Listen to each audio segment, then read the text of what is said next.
Could you possibly be the jerk for not sharing your inheritance? We'll get into that in a bit, but first, am I the jerk for dropping off my stepkids with my in-laws and saying that they're not my problem anymore? My wife passed away just before last Thanksgiving. It came out of nowhere and I'm somewhat broken. To make it worse, my stepkids have decided that since I'm not their father, they don't have to obey me anymore. They are teens and they've never been my biggest fans. They love their dad and I was only ever their mom's husband. However, when Dina was alive, they treated our home well and me with respect. After she died, they became jerks. Yes, I know their mom died. It sucks. But that was my wife and the mother of my children. I'm also having a tough time dealing. Their paternal grandparents are also crapping on me for not being more understanding of all they're going through. I've tried. I've offered them counseling. I've given them space. I've been there for them. I'm at my wit's end. The last straw was when we were over there for supper last week. I said it was time to go so I could get the littles to bed. My stepkids said they didn't want to go and that I should leave them and come back for them.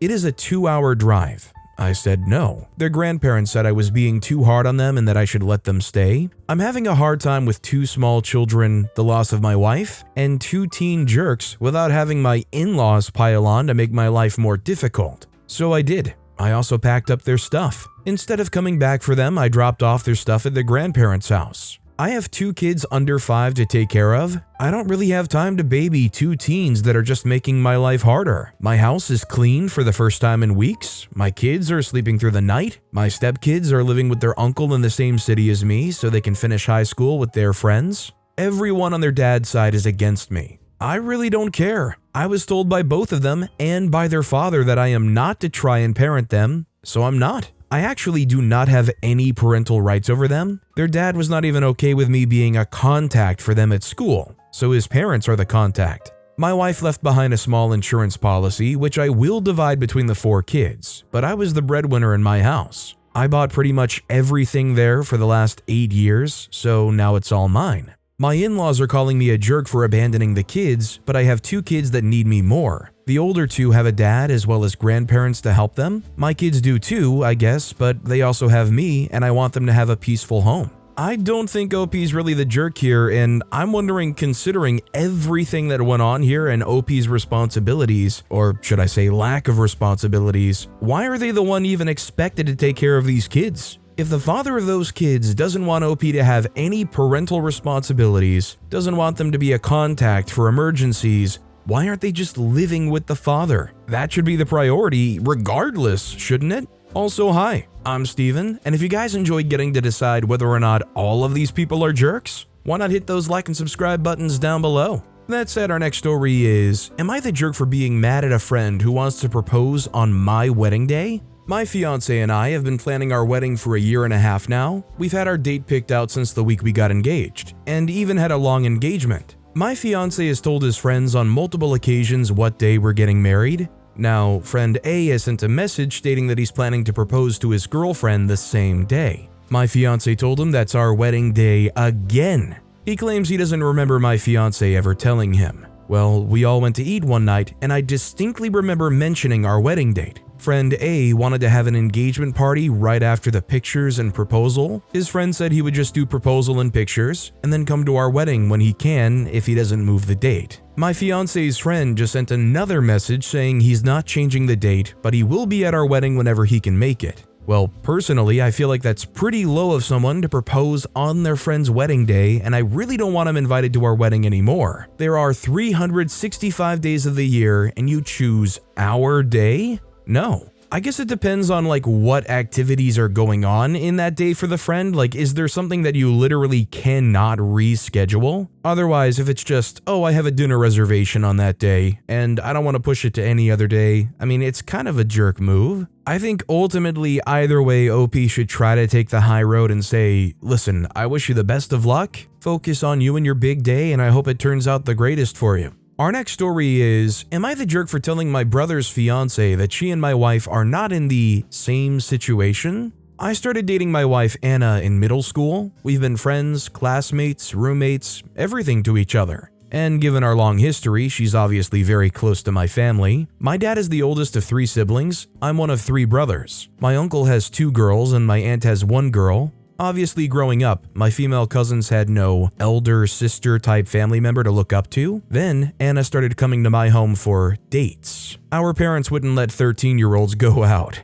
and eventually my brothers and especially my cousins got very close to her. Anna was the elder sister they all wanted, and Anna has over the years spent a lot of time with them, helping them navigate being a girl, their words, and with other girly stuff. She's also been very close to my brothers. Basically, Anna has had years to become a very special and important member of my family. She even had my cousins as her bridesmaids at our wedding 3 years ago. Recently, my brother Blake proposed to his girlfriend of 2 years, Laura. They started planning the wedding, and Laura started complaining that our family didn't love or care about her and Blake because we weren't making an effort. She wants my cousins to be bridesmaids, help plan and organize the wedding, was hoping we'd throw her a bachelorette party, etc. Basically, all the things she knows they did for Anna, and so far, no one has shown any interest or done anything. Frankly, we don't know Laura very well. She lived in another state, and it was mostly Blake visiting her all these years. Also, Laura doesn't share the same interests as Anna and my cousins and often rejected their offers to hang out. She's not very family-oriented either, has said she feels uncomfortable during family gatherings, whereas Anna has always been the helper and is generally very friendly. So understandably, my family is treating this wedding as any other wedding. Everyone congratulated them, has RSVP'd yes, are willing to buy gifts that they want and not much else. And Laura is very angry about that. She's saying that she feels unwelcomed. She was openly complaining and making everyone uncomfortable, so I stopped her and said she cannot compare Anna's role in my family to her role, as the situations are very different. I don't know why she took it to mean I'm saying she's less worthy than Anna. She got mad and called me a jerk and Anna a pretentious bench before leaving. Everyone is on my side, but Blake has told me he was a bit angry with me. Laura has been giving him a hard time over not defending her. Anna is very upset. I can't help but think I shouldn't have said anything and just ignored the tension like everyone else. I just don't know how to think. Am I the jerk? I just can't blame OP because if somebody doesn't know another person that well, they're just not going to be that interested in going out of their way to do all of these extravagant things for another person's wedding, right? Unless there's like some documented history of them purposefully leaving Laura out or willfully choosing to exclude them from things that otherwise are the norm for the family, I don't think OP's the jerk. Our next story is, am I the jerk for not telling my mother I was getting married? I, male 31, came out to my mom, female 54, about a decade ago. She didn't handle it well. At first, we had a big argument, which she apologized for, but she said she didn't feel comfortable talking about my sexuality and asked me to not bring it up again. I hoped this was temporary, so I tried mentioning if I was dating someone new over the years, but she always got upset over it, so I stopped bringing it up. We don't talk much because of this. Recently, my husband and I got married. I invited the rest of my family, but didn't invite her or tell her about the wedding. Everyone in my family knows the situation between us, so no one was surprised she wasn't there. A few weeks after the wedding, my uncle mentioned it to her, since he assumed I'd told her about it. Apparently, she was really upset I hadn't told her and ended up crying on his shoulder. I found out about this when he called me, angry at me for putting him in that situation. Since then, the family is divided, with half saying it was cruel of me to not tell her what was happening. Since people in my family are evenly split, I wanted to get an outside perspective on whether or not I screwed up. So, am I the jerk? I can't fault OP here. I mean, time and time again, even just like light things about you dating someone or seeing someone made them just utterly shut down and not want to talk about anything. So I completely understand why the idea of you marrying your partner would be such a non-starter in your mind for your mom. It got to the point, I imagine, for OP where it feels like it's a better and safer idea to just not even approach it than try to invite her. She had never been supportive of OP in that way in the slightest, so why is it different now? Our next story is, am I the jerk for getting my friend's title of valedictorian removed? My friend Janie and I are in the same senior English class. Janie is very smart, and when our semester ended a few weeks ago, we found out that she was the valedictorian of our class. My best friend Sophie was second, so she was a bit disappointed. In English, we have vocab tests every other Friday with 40 words on them. These are usually very hard, and Janie always gets the highest score in the class. Last Thursday, my computer was dead, so I borrowed Janie's to turn in an assignment. When she gave it to me, it was open to a site with vocab questions. I wasn't sure what it was, but I took a picture of it. Last Friday when we took the test, I noticed that I recognized a couple of the questions. I found the picture I'd taken and went to the URL and found all the questions from the test. And going back through all of the tests, all of the questions were there. I emailed my picture to our English teacher and let him know my concerns that Janie was cheating. He had a meeting with her on Monday, and she is ticked at me because they're looking into giving her an academic integrity warning, which may invalidate her from being valedictorian. She told all of our friends what I did, and they all sided with her because she says what she's doing is technically not cheating. I have basically been ostracized from school except for by Sophie, who is still talking to me. I don't really get what OP got out of this, and I think OP is the jerk. Because if the teacher is super lazy and just uses some online resource that somebody can Google, find, and use to study for the test, that's not cheating, right? I mean, if you go somewhere and you see all of the answers online and you study that, are you cheating? Can you really get in trouble for that because you found it on the internet? I mean, I get if they were pulling it up in the middle of the test and stuff, but you learn it by heart off of the computer. It's not like they uploaded it and have this secret database they're pulling everything from. And even if this was like some sneaky way that they found to get the answer banks or whatnot, ratting on them would just not be something that I would think to do. I don't know if I would have the courage to join in or try to ask for something like that, but I kind of respect the hustle and kind of understand. And especially in the first place, it was only found out because they were kind enough to share their laptop with you. Somebody that was willing to help you out in that time, you turn around and go, hey, let me rat on this person as soon as possible. Is it really like an upstanding thing? Do you walk away from this feeling like, yeah, I did something? Or is it coming from an insecure place where they're jealous that a person like this is just always getting first? I gotta take them down and knock them off their pedestal. They can't get away with this injustice. Our next story is, am I the jerk for calling my sister a fat bench after she insulted my son? I, male 44, have a 19-year-old son who I'll refer to as Max. Max has always been slightly overweight, not fat but not skinny either, weighing around 250 pounds at 6'4". He was incredibly active in high school playing football as well as wrestling for his school. He has always been a little embarrassed by his extra chub, but has been slowly growing more and more confident as he's gotten older, which has been incredibly encouraging to watch. My 39-year-old female sister, who I'll call Beth, and I have never had a strong relationship. During our childhood, she was often given preferential treatment due to minor health conditions she had, which led to her constantly tormenting me until I was finally able to move out at 18. After I moved, I went limited contact with all family. However, when I began to have children, my wife encouraged me to be more involved with my family for the sake of my kids. My children became very close with my nieces and nephews over the years, so I continued to keep the peace for the sake of my kids. All of this leads to today, my niece's 22nd birthday. Of course, my family attended the party, which was held at Beth's house. In the beginning, everything was going fine. The kids were spending time with their cousins while my wife and I were enjoying the party as well. Max was sitting on the couch in the living room playing a game on his cousin's Xbox, along with his younger cousin, when Beth decided to provide the unwanted comment of, you know, Max, if you spent a little less time on those video games, you could probably drop a few pounds. Maybe find yourself a girlfriend. The party fell quiet as Max sat there embarrassed by Beth's comments. I responded to Beth by saying, "Don't be ridiculous, this is a party. We're all sitting around eating and drinking, having a good time.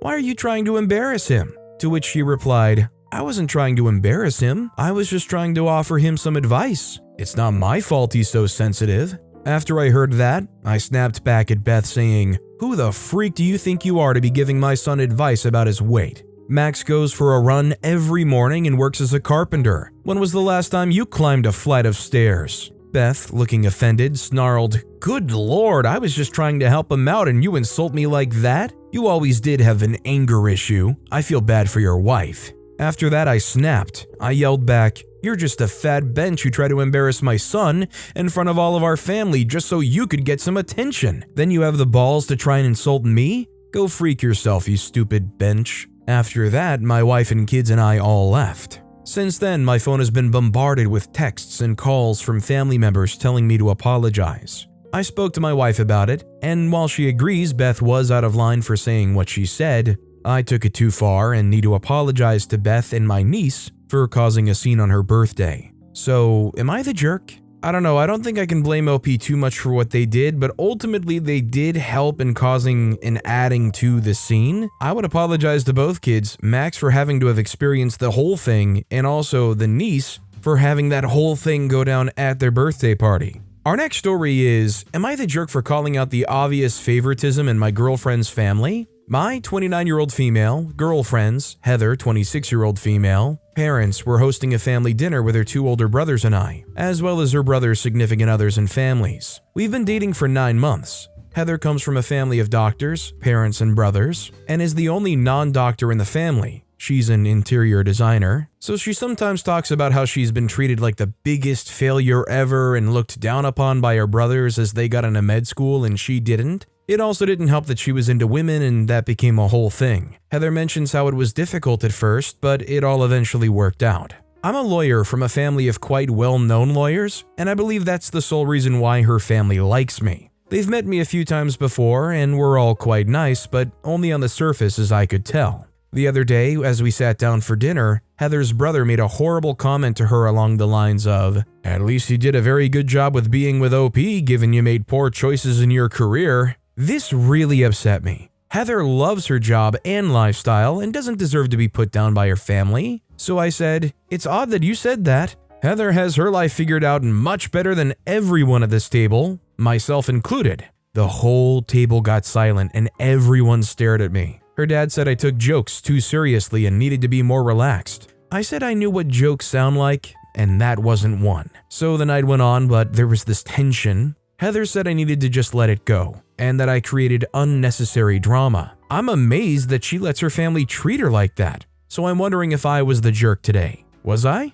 I mean, was it necessary to have this whole thing? No, but it's not like OP or their partner ever asked for it. And if it's being aired out there and they're trying to put your wife down, I think it's fair if you say something to stand up for them and point out, hey, they're happy and they've got their stuff together. So stop projecting. As long as OP doesn't overdo it or keep bringing it up on their own end unprompted, they're not the jerk. They brought that crap to the dinner table, OP answered it, shut them all up, and they moved on. This next story is, am I the jerk for not punishing my daughter after she made a younger kid cry? My 41-year-old female, daughter, 10-year-old female, Anne, has a friend group of 5 girls. They're all 9 to 10 years old except for one who's 7. Let's call the younger girl Sarah. Anne has told me that Sarah tends to lie a lot, mainly about vacations and cool experiences. For example, if one girl says their family took a vacation to XYZ location, Sarah will say she's also been there, maybe even 3 times. Anne was talking about how she bought an oyster with a pearl inside, and Sarah made up the story about how she once found 9 or 10 oysters on the beach with pearls inside them. According to Anne, Sarah does this with literally every vacation or cool experience any of the girls mention. The girls were buying this at first, but over time it became obvious that she couldn't have possibly have been to every single vacation spot of all 4 girls combined, some even multiple times. Another girl in the group, Diana, 9-year-old female, went to Paris over winter break. The other day, Anne, Diana, and Sarah were hanging out, and Diana was talking about her vacation. Sarah immediately said that she's also been to Paris. I guess Diana could tell she was lying and had enough of it. Apparently, she called out Sarah, while Sarah kept insisting she was telling the truth. Then Diana started to question Sarah about the major tourist spots in Paris, and Sarah couldn't answer anything. Both Diana and Anne were frustrated with Sarah's lies, so they decided to hang out separately. The following day, Diana's mom and I got an angry text from Sarah's mom alleging that our daughters made her kid cry because they were bullying her. She admitted that Sarah lied about going to Paris, but insists that since our girls are older, they are at fault for calling her out so harshly. Look, I know Sarah is young and can empathize with why she feels the need to lie. She probably feels not as cool as the other girls since she hasn't been on those vacations. I honestly feel kind of bad for her. However, as much as I acknowledge that this feeling is terrible, especially for a kid, the truth still remains that lying isn't cool no matter what age you are. Another thing to note is that our girls never talk about their vacations in a bragging way, but more in a let me share this awesome experience way. And trust me, if Anne ever did put down another kid for not having been somewhere, I would punish her instantly. However, this wasn't the case, and I really don't think Anne did anything wrong. Sarah is the one who lied to her friends and got called out because they were annoyed and hurt by it. Diana's mom agrees with me that our girls aren't in the wrong. We texted her back defending our girls and suggesting that she have a talk with Sarah about lying. She just got more angry and insists that our girls need to be punished. The thing is, I know that Sarah is significantly younger, and as Anne's mom, I may be biased in her favor, so I want more opinions. Am I the jerk for siding with my daughter? I think it's pretty clear OP's not the jerk. I would be pretty surprised if there's really just about anybody out there that would seriously say that OP or their kid are the jerk in the situation. I mean, the kid lied over and over again. At some point, you're just like, let's just disengage from this person who doesn't seem entirely truthful. Could the kids have been nicer? Yeah. Should they be taught about being more gentle with somebody that's probably just really wanting to fit in and trying to find a way to do so? Absolutely, but is OP or their kids the jerks? I don't think so. 9 or 10 years old, it's totally understandable why the kids acted the way they did. Our next story is, am I the jerk for forcing my way into my boyfriend's house to get my best friend's cockatoo? Hello all, I, 24-year-old female, am very unpleased about the whole situation. My childhood best friend, Libby, 22-year-old female, has a red-tailed black cockatoo named Carrot Cake. She's had him since she was 5, so she's very attached to him, only went to a community college to just stay home and near Carrot Cake. All of our mutual friends love Carrot Cake, so do I. We all used to just hang out at Libby's house, mostly when we were kids, just to be by Carrot Cake. My boyfriend Lincoln, 26-year-old male, loves birds. He owned a few small ones. I did tell him about Carrot Cake. He did get really intrigued and interested. He wanted to meet Carrot Cake. We'd only been dating for 2 months at this point and haven't met Libby, only a few of my other friends. He did ask questions. I assumed he was only intrigued and didn't think much of it. Libby did ask me to watch Carrot Cake as she's visiting her grandparents in another state. I did agree. This wasn't my first time. Libby dropped Carrot Cake off and he's been doing great. He's very loving, he's been very active, I let him fly around. I did invite Lincoln over, as he was staying the night. He did invite his best friend Maxon. Both were playing games and doing their own thing. I was napping during the whole thing, until I heard loud squatting and wings flapping like crazy. I woke up and walked into my office to see Lincoln trying to grab Carrot Cake. Maxon was standing there just watching. It was very obvious that Carrot Cake was stressed. I scolded at both of them, asking why were they in my office and why are they bothering Carrot Cake. Lincoln told me he wanted to hold Carrot Cake. I told him he's not familiar with you or Maxon, so he's scared. Lincoln tried to argue, but I told him to go in the living room. I told Maxon to leave. I had made sure that Carrot Cake was okay, and he was. I put him in his cage and made sure to cover his cage so he can sleep.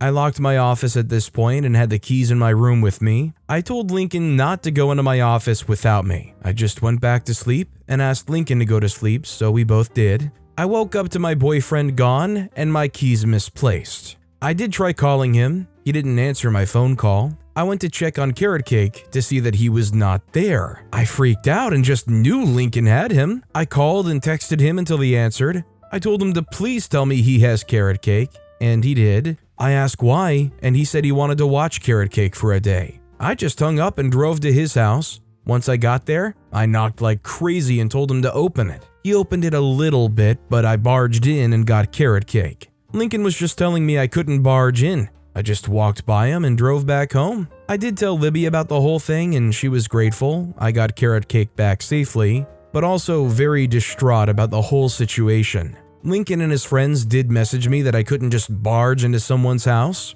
I feel like I did the right thing though. Am I the jerk? Does OP have to remind Lincoln and their friends that they can't just steal property from somebody else? That bird is not cheap. Literally, depending on the breed, that could very easily be grand theft. So he needs to shut up about you barging into his house to reclaim that property, and honestly be grateful that you didn't get the cops involved for him stealing something that's worth $600+ easily. I even just Googled it, and most black cockatoos are worth easily thousands of dollars, if not 5 figures. Our next story is, am I the jerk for not sharing my inheritance? Hello all, I, 50-year-old female, brother 48, sister 53. Our parents got separated after 43 years. No one told me anything. They see me as persona non grata for living my own life. I called my daughter, 24. She told me of the separation 4 months after. I reached out to Dad, he was happy to hear from me, and told me my siblings have cut him out of their life. I eventually talked Dad to moving to where I was, to be closer and I could help him out. I talked to Dad every day. We started going for rides together on weekends, motorcycles, bonfires, and cookouts, or just an invite for home-cooked meals. It was great. One day, Dad called to cancel our weekend ride and said he wasn't feeling good. I told him to go to the hospital. He insisted he was fine. I tried to call him on the next day. He didn't answer. I drove out to check on him. I discovered him on the floor. I went to the hospital every single day. My siblings and mother eventually showed up to visit him. I stayed in the hall. After the hospital and rehabilitation, he was sent to a skilled facility. After only 3 days, he started making comments about the staff there. About a week later, he asked me to get a camera to put in his room. 2 days after I installed the nanny cam, I caught them abusing him horribly. I called the state, county, and filed every report I could. I hired Dad an attorney. After the attorney was hired, my siblings started to visit about every month. I thought the family was healing. We started doing things as a family.